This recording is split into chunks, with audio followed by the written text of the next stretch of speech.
Hello जी, कैसे हो जी आप सब। मम्मी ऑफ शौर्य प्रताप में आप सबका स्वागत है। राशिका की जन्म से ही नाक नहीं थी, परंतु यह बात किसी को भी नहीं पता थी, सिर्फ उसके माँ बाप को ही पता थी। इसी कारण उसके माँ बाप उसकी शादी के लिए चिंतित रहते थे। एक दिन आपस में उसके माँ बाप बात कर रहे थे कि राशिका की शादी कैसे होगी, तो उसके भाई उसका मजाक उड़ाता है, ऐसी नक्कटी लड़की के लिए तो नक्कटा लड़का ही ढूंढना पड़ेगा। दूसरी तरफ उसकी माँ कहती है कि पता नहीं भगवान का इस लड़की ने क्या बिगाड़ा था जो इसकी नाक ही नहीं है। फिर उसके पिताजी कहते हैं मुझे इसकी शादी की चिंता नहीं है, राम सबरू अपने लड़के की शादी करवाना चाहता है, बस उसे 5 लाख रुपए चाहिए, चाहे लड़की कैसी भी हो।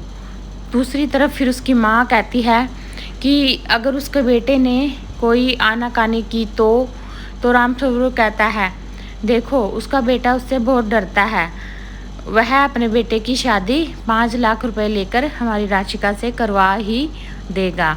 तो अगले दिन क्या होता है कि राम स्वरूप और उसका बेटा राशिका को देखने के लिए आते हैं और राशिका ने घूंघट डाला होता है, तो उसको देखते हैं और राम स्वरूप पसंद कर लेता है। उसके घर के उसे 5 लाख रुपए देते हैं। और तो उसका राम स्वरूप का बेटा कहता है कि पिताजी मैं एक बार चेहरा देखना चाहता हूँ। तो उसके पिताजी कहते हैं देखो घूंघट डाला हुआ है उसने, हमें ऐसी ही लड़की चाहिए थी जो संस्कारी हो। मैंने तुम्हारी माँ को भी नहीं देखा था शादी से पहले और बाद में ही देखा था, हमें संस्कारी लड़की ही चाहिए, चलो। फिर वो वहाँ से चले जाते हैं हाँ करके। और फिर क्या होता है कुछ दिनों में राशिका और राम स्वरूप के लड़के की शादी हो जाती है। वह हमेशा ही घूंघट ढाल कर रखती है। उसने अभी तक अपना चेहरा अपने पति को भी नहीं दिखाया था, वह कोई ना कोई बहाना लगा देती थी जब भी उसका पति उसका चेहरा देखना चाहता था। एक दिन की बात है, उसके पति ने कहा राशिका अब घर में कोई नहीं है, तुम अपना चेहरा दिखा दो। तो उसने कहा देखिए पिताजी अभी थोड़ी दूर ही गए हैं और जल्दी ही वापस आ जाएंगे, अगर मैं अपना चेहरा खोलूँगी तो पिताजी बहुत ही डांट लगाएंगे। इतना कहकर वह पानी लेने कुएं की तरफ चली जाती है और उधर लोग उसका मजाक उड़ाते हैं। मतलब जो औरतें हैं वह कहती हैं कि देखो राशिका कितने दिन हो गए तुम्हें यहाँ आई हुई और तुम अपना चेहरा हमेशा ढक कर ही रखती है। तो वह कहती है मेरे माता पिता ने मुझे बहुत अच्छे संस्कार दिए हैं, इसलिए मैं अपना चेहरा ढक कर रखती हूँ। दूसरी तरफ गांव वाले भी उसका जो राम स्वरूप का लड़का है उसका काफ़ी मजाक उड़ाते हैं। वह कहते हैं अमन क्या बात है, तुमने तो आज तक अपनी बहू का भी घूंघट नहीं उठाया, क्या अगले जन्म में अपनी बहू का मुंह देखोगे। एक आदमी कहता है मुझे लगता है दाल में कुछ काला है। इस तरह यह बातें सुनकर अमन को भी शक हो जाता है और वह ठान लेता है आज तो रशिका का घूंघट उठाकर ही रहेगा, उसका मुंह देखकर ही रहेगा। उस दिन रशिका गहरी नींद मतलब पहले वह सो जाता है अमन, रशिका सोचती है कि अमन सो गया और फिर वह सो जाती है। रशिका गहरी नींद में होती है और अमन उसका घूंघट उठाकर देख लेता है और वह देख लेता है कि उसकी नाक नहीं है।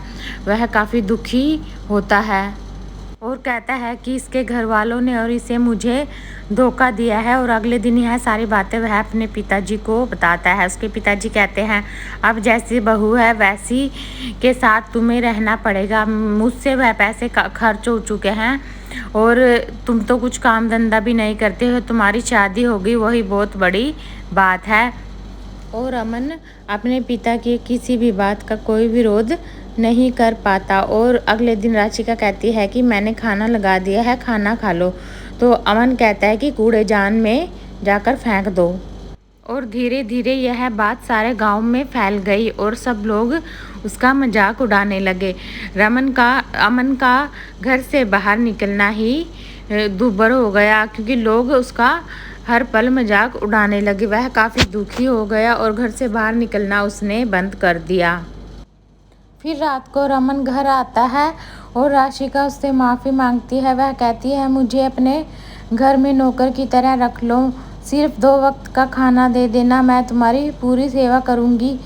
तो फिर भी अमन उसे कहता है मेरी नज़रों से दूर हो जाओ, मैं तुम्हारी शक्ल भी नहीं देखना चाहता। अगले दिन राशिका वह घर छोड़कर अपने घर चली जाती है। और थोड़े दिन बाद क्या होता है कि एक बीमारी आती है जो नाक की वजह से एक दूसरे में फैल जाती है और सब लोग मास्क लगाकर घूमने लगे। और अमन और उसका परिवार भी इस बीमारी से ग्रसित हो गया। राशिका को जब यह सब कुछ पता चला तो वह वहाँ पर आई। उसने अपने पति और सास ससुर सबकी सेवा की और उनको ठीक किया। तो दूसरी तरफ फिर अमन भी उससे माफ़ी मांगता है और कहता है राशिका मुझे माफ़ कर दो, मैंने तुम्हारी नाक ना होने की वजह से तुम्हारे साथ बहुत गलत किया है। और दूसरी तरफ राशिका ने गांव वालों की भी बहुत ही मदद की, इसलिए इस काम के लिए उसे गांव के सरपंच ने पुरस्कृत किया। और यह कहानी यहीं पर समाप्त होती है। चलिए फिर मिलते हैं एक नेक्स्ट कहानी के साथ। धन्यवाद जी।